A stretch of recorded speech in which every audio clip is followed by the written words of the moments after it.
அந்த எமோஷன்ஸுங்கிறது இருக்கு இல்லையா, எமோஷன் மேனேஜ்மெண்ட் அப்படிங்கிறது அவ்வளோ ஒரு முக்கியமான சமுதாயத்தில் நிறைய இடங்கள்ல பிரச்சனைகள் உருவாகிறது. வீட்லேயும் சரி, அந்த இடத்துல எமோஷன் பர்ஸ்ட் ஆச்சுன்னு சொன்னோன்னா, அங்கே கண்ட்ரோல் செய்யாமல் நாம் இருந்துட்டோம்னு சொன்னோன்னா, விளைவு பார்த்தோன்னா பயங்கரமாக இருக்கும்.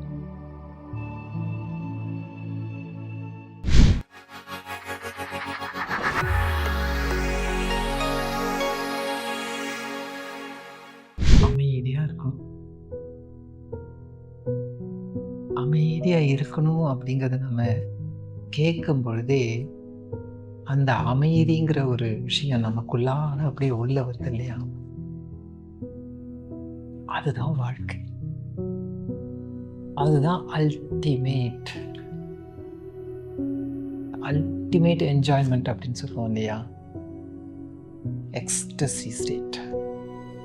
அதாவது பேரமைதி, பேரின்பம், எல்லாத்துலேயும் பெருசாக இருக்கணும் அப்படிங்கிறது தான் நாம் விருப்பப்படுற ஒரு விஷயம். நல்லதுலெல்லாம் பெருசாக இருந்துட்டா நல்லது. தேவையில்லாத விஷயத்துலேயும் பெருசாக நம்ம இருந்தோம்னு சொன்னோம்னா என்ன ஆகும்? பெருசாக பிரச்சனையில் மாட்டுவோம். இது சரியா தவறா சொல்லுங்க? பெருசாகணுங்கிறது நல்ல எண்ணம். எதில் பெருசாகணும்? நல்ல விஷயங்களை மட்டும்தான். நல்ல விஷயங்களை பெருசாகாமல் தேவையில்லாத விஷயத்தில் பெருசானா பெரிய பிரச்சனை மாட்டுவோம் தான். எந்த விதத்தில் சந்தேகமே இல்லை இல்லையா? என்ன மாதிரியெல்லாம் பெரிய பெரிய பிரச்சனைய வருதா உருவாக்குறோமா, இல்லை எப்படி வருது அப்படிங்கிறத சொல்கிறோம். சரி, வருதுதான், பெருசாக வருதுன்னே வச்சுக்கோ. அந்த பெருசாக வர இடத்துல நான் பெருசாக உருவாக்காமல் இருக்கலாம் இல்லையா? மற்றவங்க யாரோ ஏதோ ஒன்று செய்து எனக்கு இப்படி தோணிடுது, அதனால் நான் இப்படி செய்தது அவங்க செய்த பெருசை விட நான் பெருசாக செஞ்சிருன்னு வச்சுக்கோங்களேன். மன்னிப்பு எங்கே இருக்கும்? இருக்காதுல்ல. அவங்க ஆரம்பிச்சிருந்தாங்கன்னாலும் அந்த ஆரம்பித்த விஷயத்துலேருந்து நான் ஒரு பெரிய டேமேஜை உருவாக்கிடுறேன். அந்த பெரிய டேமேஜ் நான் உருவாக்கிட்டேன்னு சொன்னேன்னா தண்டனை யாருக்கு? எனக்கு தான். டேமேஜை யார் பெருசாக உருவாக்குறாங்களோ, யார் ஏற்படுத்துகிறாங்களோ அவங்களுக்கு தான் தண்டனை இருக்கும். இப்போ என்ன நடக்குது? இப்படி தான் நடந்துட்டுருக்கா இல்லையா? கொஞ்சம் யோசித்து நம்ம பக்கத்தில் இருக்கிற நம்மளையே பார்க்கணும். பக்கத்தில் இருக்கிற மற்றவங்கள இல்லை, நம்ம பக்கத்தில் இருக்கிற ஒவ்வொருத்தரையுமே நாம் பார்க்கணும். நம்ம பக்கத்தில் இருக்கிறது யாருன்னு பார்த்தோன்னா நாம தான் இருக்கோம். அப்போ நமக்கு நாமே என்ன செய்துட்ருக்கோம் அப்படின்னு சொன்னோன்னா, முக்கியமான ஒரு விஷயத்த பப்ளிக்கில் என்ன செய்துட்ருக்கோங்கிறத நம்ம யோசிக்கலாம். நாம் என்ன செய்கிறோம் அப்படிங்கிறது பல இடத்துல பல விதமாக செய்துட்ருக்கோம் இல்லையா? பப்ளிக் பிளேஸ் அப்படிங்கிறதுல என்ன நடந்துட்டுருக்குன்னா, இன்றைக்கி சமுதாயத்தில் இது நம்ம நிறைய கேள்விப்படுறோம். நிறைய நீங்கள் நியூஸ் எல்லாம் பார்க்கலாம், எவ்வளோ டேமேஜ் உருவாகுது பப்ளிக் விஷயத்தில் அப்படிங்கிறது. நாம் பப்ளிக்கில் டீல் பண்ணும்போது நிறைய விஷயங்களில் ரொம்ப ஜாக்கிரதையாக இருக்க வேண்டியிருக்கும். இப்போ நம்மளுடைய குடும்பத்துக்குள்ளாகன்னு சொன்னோம்னா அது ஒரு அளவுக்கு ஒரு எஃபெக்ட் இருக்கும்.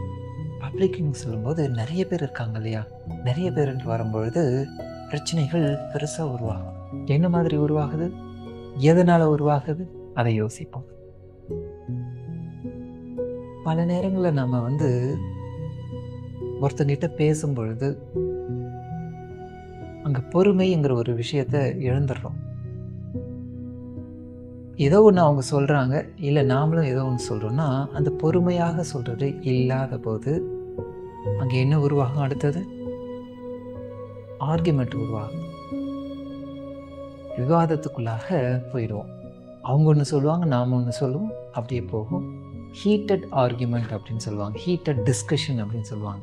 நல்ல விஷயமே இருந்தால் கூட ரொம்ப ஹாட்டாக போயிட்டுருக்குப்பா. ஸோ ஹீட்டட் டிஸ்கஷன் அப்படின்னு வரும்பொழுது ஒரு சூடு உருவான உடனே என்ன ஆகும்? சூழ்நிலைகள் மாற செய்யும்.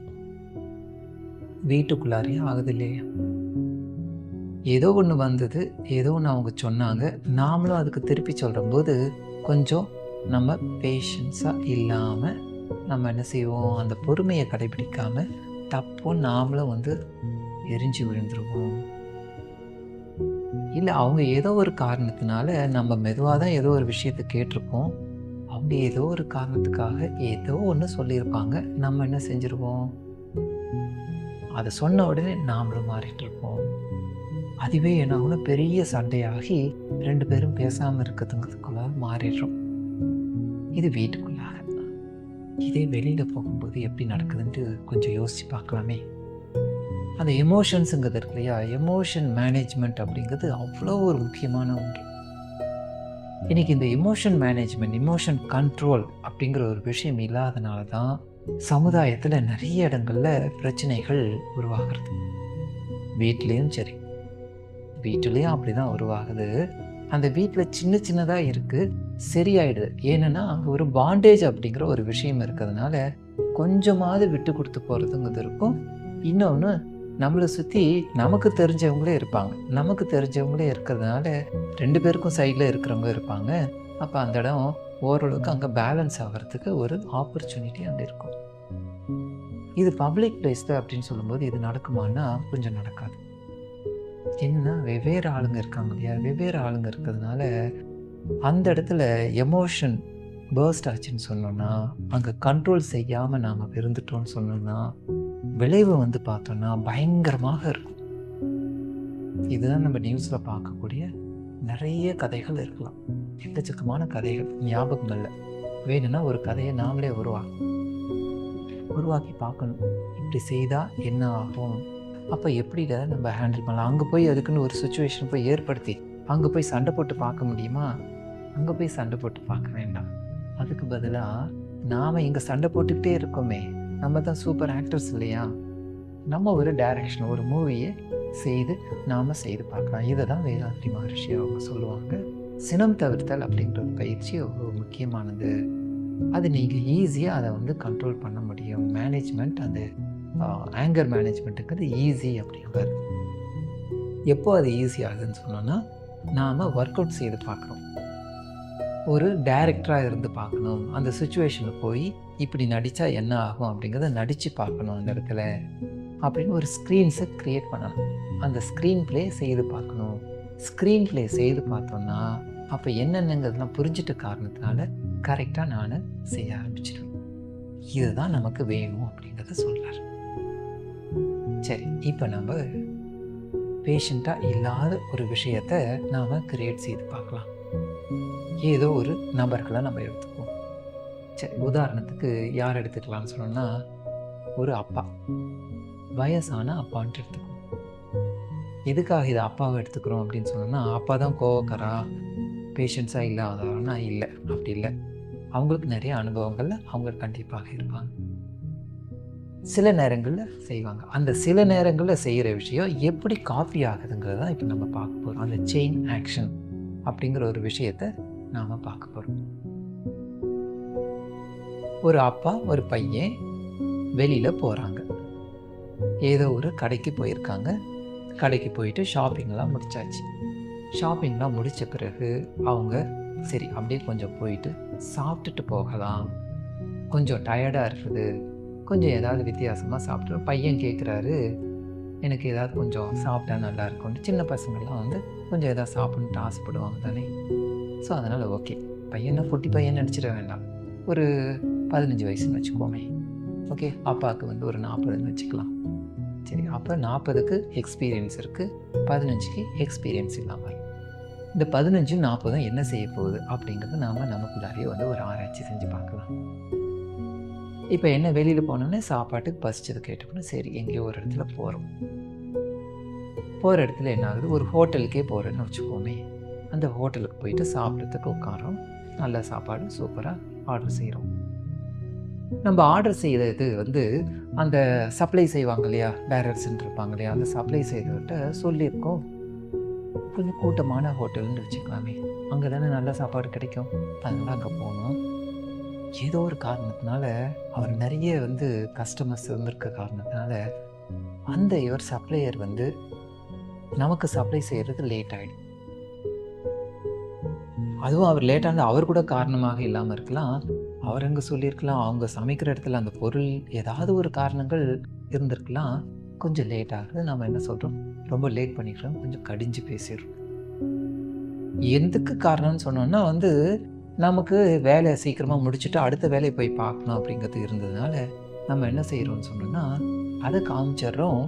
அதை காமிச்ச போது பொறுமையாக அவர்கிட்ட, எப்பா இந்த மாதிரி எனக்கு கொஞ்சம் வேலை இருக்குது, சீக்கிரமாக நீங்கள் கொண்டு வந்து, இல்லை லேட் ஆகுமா, உண்மையிலே ஏதாவது ஒரு வேலிட் ரீசன் இருந்தால் நான் லேட் ஆகுனா சொல்லுங்கள், ஐட்டத்தை நான் மாற்றிக்கிறேன் அப்படிங்கிறத நான் சொல்லலாம்.